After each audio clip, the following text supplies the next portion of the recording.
नमस्कार, आपका बहुत-बहुत स्वागत है हमारे यूट्यूब चैनल पर। तो हम पढ़ रहे थे बायोकेमिस्ट्री एंड क्लिनिकल पैथोलॉजी का चैप्टर नंबर 7 जो कि है विटामिन्स।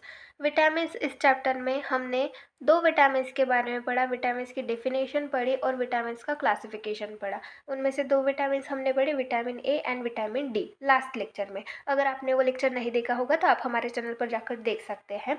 और अगर आपको हमारी ये कोशिश अच्छी लगती है तो प्लीज़ हमारे चैनल को लाइक करिए, अपने दोस्तों के साथ भी शेयर करिए और नए हैं तो सब्सक्राइब करिए। तो आज के इस लेक्चर में हम विटामिन ई और विटामिन के बारे में पढ़ने वाले हैं।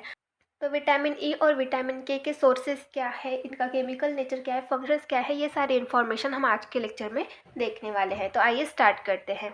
हमारा सबसे पहला विटामिन है विटामिन ई। विटामिन ई के सोर्सेज क्या है वो देख लेते हैं।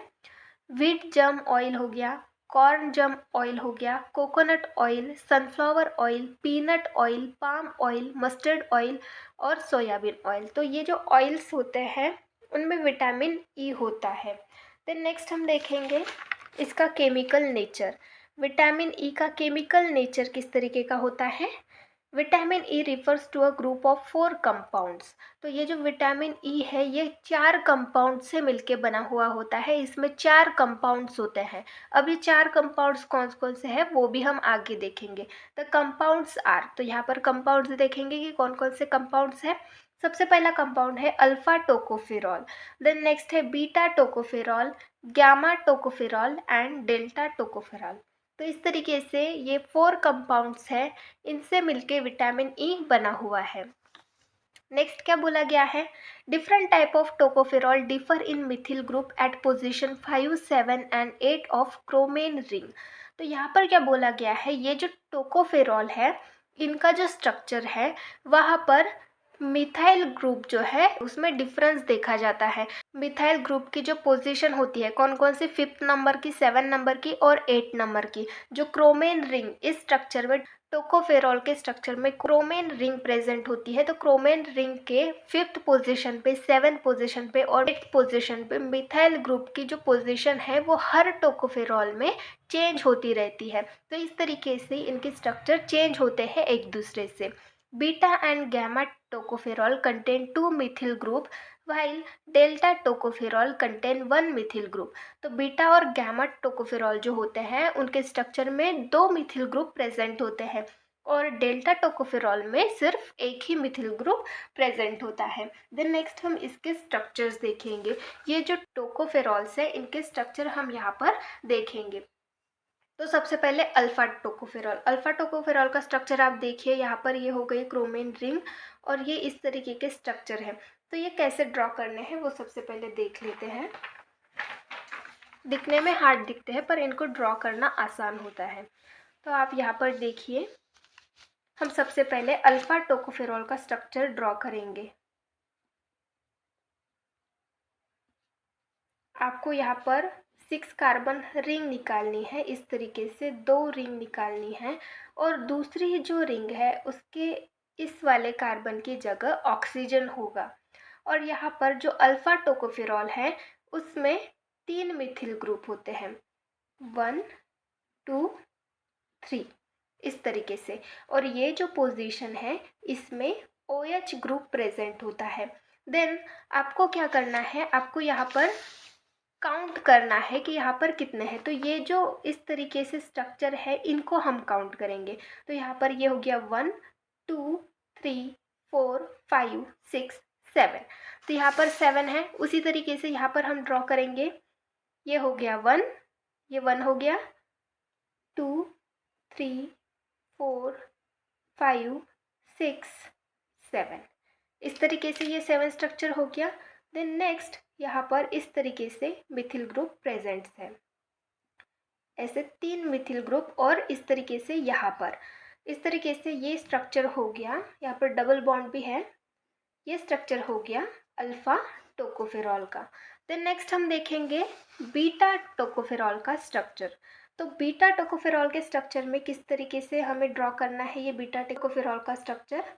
तो वैसे ही सेम आपको रिंग्स निकालने हैं जहाँ पर दूसरी रिंग के एक कार्बन की जगह ऑक्सीजन होगा। सेम यही रिंग हमने यहाँ पर भी निकाली थी, सेम रिंग निकाली। अब यहाँ पर हम पोजीशन देंगे सबसे पहले मिथिल ग्रुप पे। तो यहाँ पर 3 थे, यहाँ पर 2 ही है। बीटा टोकोफेरॉल में 2 मिथिल ग्रुप प्रेजेंट है ऐसे पोजीशन पे, और यहाँ पर हो गया हमारा OH जैसा इस वाले स्ट्रक्चर में था। देन सेम जैसा स्ट्रक्चर था, ये जो सेम जैसा स्ट्रक्चर था 1 2 3 4 5 6 7, इसी तरीके से यहाँ पर भी 7 कार्बन्स की लाइन होगी। तो देखिए ये 1 हो गया, 2 3 4 5 6 और ये 7, और उसी तरीके से फिर ये मिथिल ग्रुप यहाँ पर अटैच करने हैं, और ये हो गया हमारा बीटा टोकोफेरॉल का स्ट्रक्चर। और ये डबल बॉन्ड देना यहाँ पर भूलना नहीं। तो ये हो गया हमारा बीटा टोकोफेरॉल।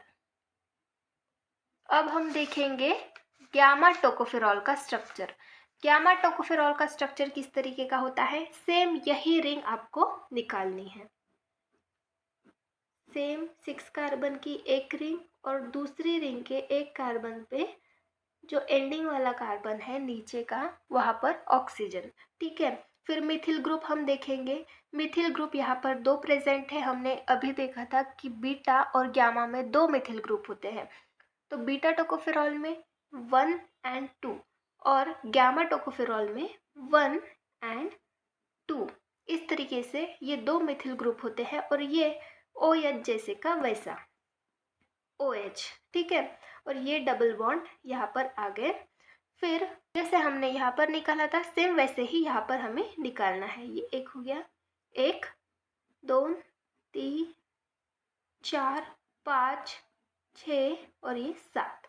तो इस तरीके से 7 हो गए ये, और यहाँ पर फिर से ये मिथिल ग्रुप। ये हो गया हमारा गामा टोकोफेरॉल। देन नेक्स्ट हम निकालेंगे किसका स्ट्रक्चर? डेल्टा टोकोफेरॉल का।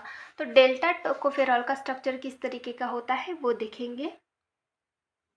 तो सेम इसमें भी वही रिंग, 6 कार्बन की रिंग, और ये यहाँ पर इस तरीके से।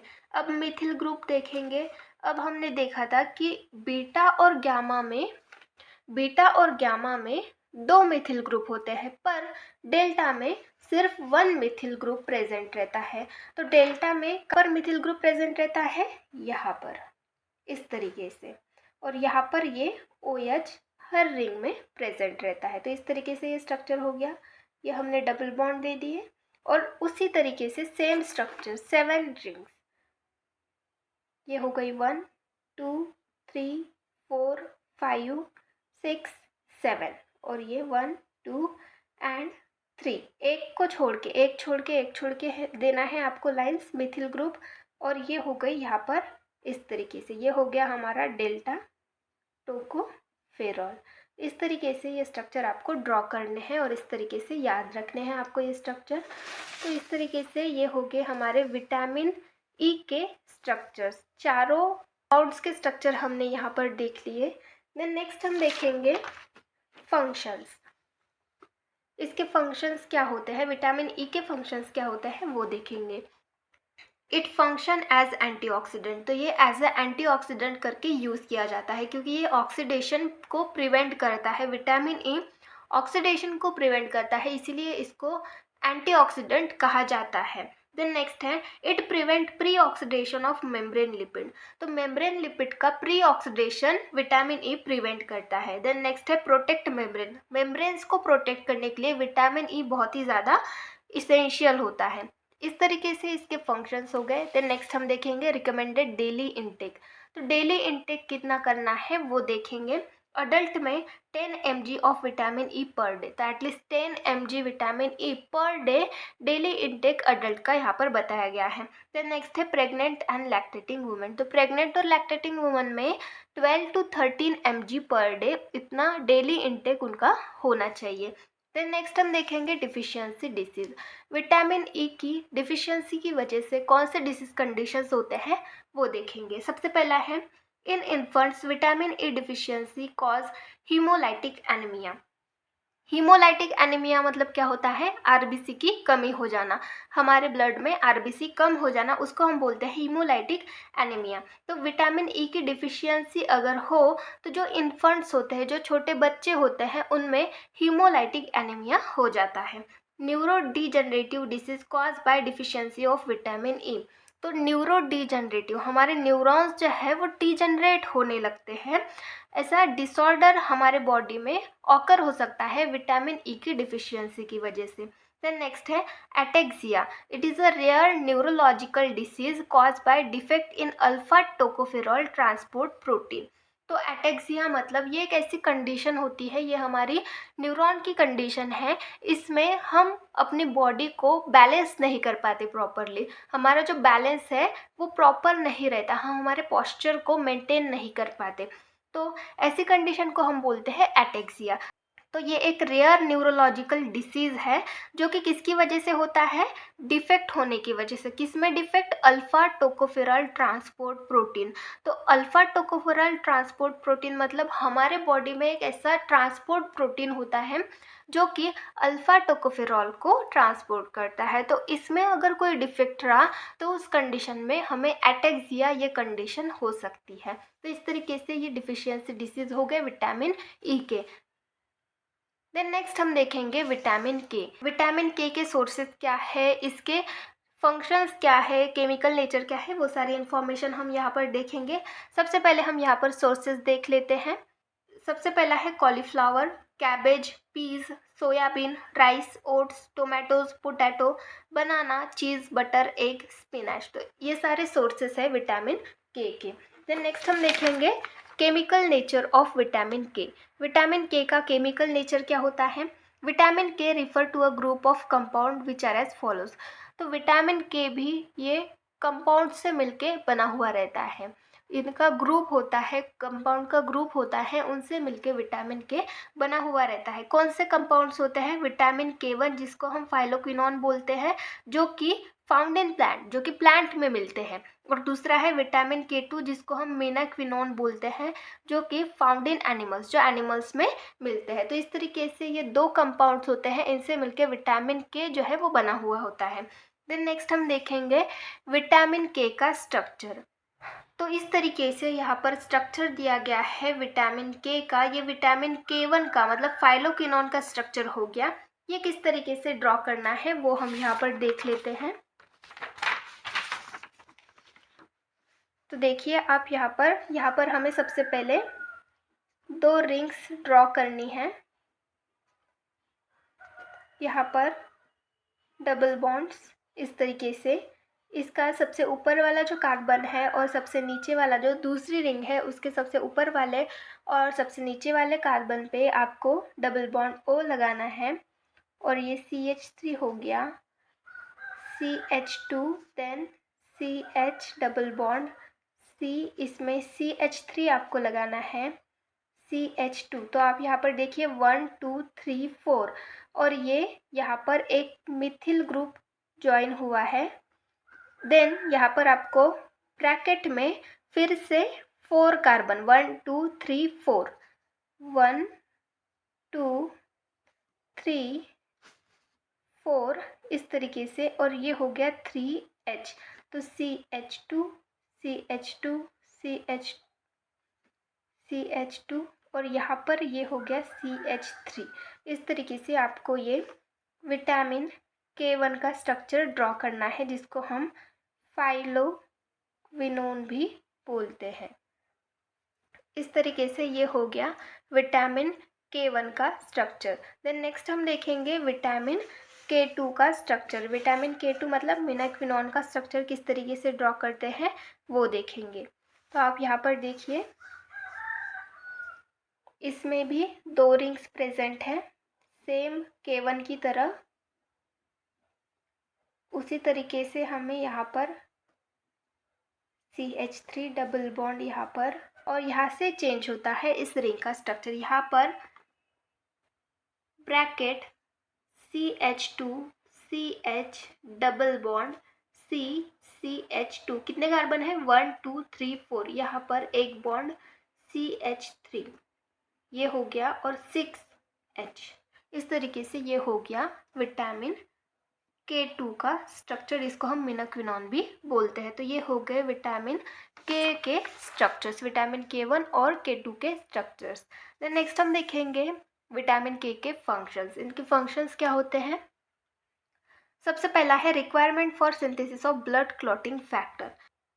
विटामिन के का सबसे मेन काम है ब्लड क्लॉटिंग फैक्टर का सिंथेसिस करना।